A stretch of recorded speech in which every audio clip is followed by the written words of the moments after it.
Tamron Hall says, you didn't feel harassed? Because she says, no, I didn't feel bad in this moment because, as I say, I was looking at the Mark locker. I was waiting for Mark in his locker room.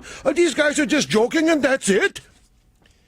And Tamron Hall said, wait a minute, you're not following the script here, babe. You didn't feel harassed?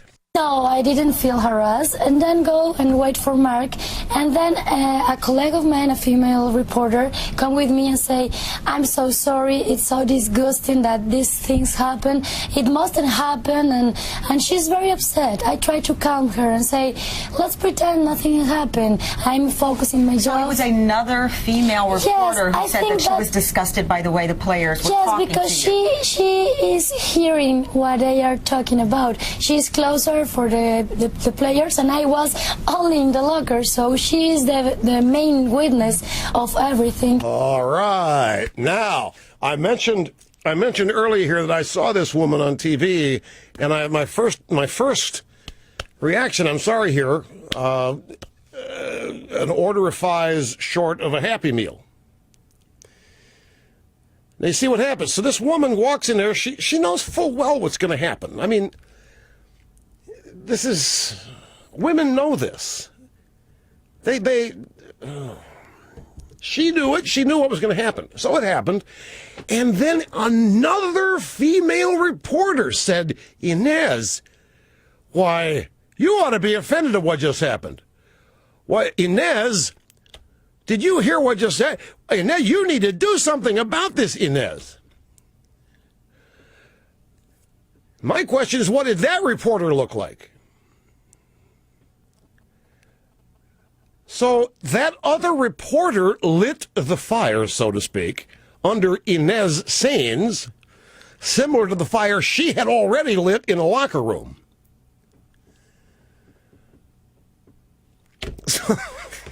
So she was, there's no, I can't win. Offering in-depth, on-the-spot analysis of this, I can't win no matter what I do. This is one of those cases where the truth gets you in big trouble. The truth, well, I know I've never been afraid of truth, but I mean, this is...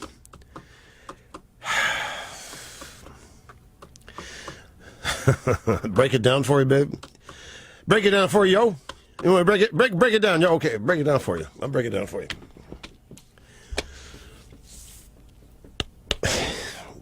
Inez Sains, former Miss Spain, knows full well, she sees it in the mirror. She knows how she looks. It's furthermore, whatever else she knows, Inez Sains knows what she does and does that attracts men. She knows that she has an ass set. Depending on the part of the country you're from, boobalicious, bootylicious, whatever, she got it. She's making no attempt to downplay it or hide it. None whatsoever. Because she wants access for her job. She wants to interview Mark Sanchez at Mark Locker. And like every other reporter on the face of the earth, she wants access. She works for Azteca TV. She doesn't care to interview Rex Ryan. She wants to talk to Mark Sanchez. Well, he's only the starting quarterback. Everybody wants to talk to Mark Sanchez. He's a starting quarterback. So how does she get access? Well, she is Inez Sains. So Inez Sains does what I think she's born knowing to do, but she's even been trained further. Another woman about whom we are just today learning witnesses the result of Inez trying to get noticed, which she succeeded at doing. The other woman whose looks we have not been informed of becomes Miss Pot Stirrer. Inez, you can't let that happen. Oh, no, it's no big deal. I heard them talking about me. I'm laughing. They want to be Mexican. I go wait in Mark's locker room. Mark doesn't have his own locker room. She means locker. If Mark's got his own locker room, that's going to change after last night. So, Tamron Hall, obviously, they thought they had a big story. They had a big story, sexual harassment. They're going to get the Jets. They're going to get Rex Ryan. And now all of a sudden they find out that there's an intermediary here who is responsible for, because this woman's now making the rounds. It wasn't any big deal. I was not harassed. I was not embarrassed. I wasn't harassed. She's off script. She's off script. Anyway, that's it. That's that. And the whole NFL, now they're going to apologize to her. They're going to do an investigation, and they're going to find out what happened here. And even if Inez Sainz doesn't want it to go any further, it will. Because now the whole sports writer, I mean, if you've read the New York tabloids today, or any websites, I mean, they're all on the holier-than-thou case now. Oh, this is horrible. Oh, this is outrageous. Oh, what a black eye to our profession. Oh, this cannot be allowed. Why? This is Neanderthal. Why? We've got to get to the bottom of it. We cannot allow a fellow colleague to be harassed like blah, blah, blah. So the positions here have been staked out. Meanwhile, this is the number one item on the Now Gang, the NAG's website, Celebrate Your Body Month. As far as I can tell, Inez Sainz celebrates her body daily, not just monthly, once a year.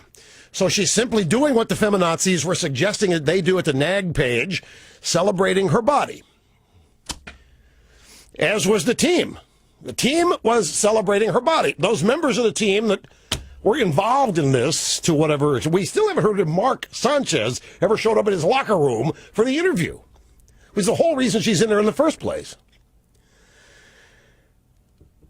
Now, if she did get the interview with Mark Sanchez, look what happened to him last night. You remember what Delilah did to Samson? Worst offense 6 first downs. They had a sorrier first down performance in 10 years, maybe 20 years for the Jets. 74 yards.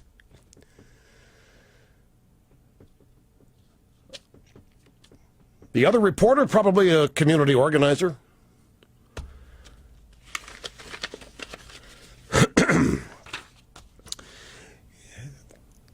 Now we're going to force Inez to put on a burqa? Well, I don't know. Andrea Mitchell is in Iran today reporting, and she's wearing a burqa. And Andrea Mitchell, NBC News. And in the meantime, ladies and gentlemen, we are diligently researching, haven't found one yet. We're looking for an example of a male reporter in a female athlete locker room for anything that might have happened. And we can't find this is the big an example of that on the EIB network.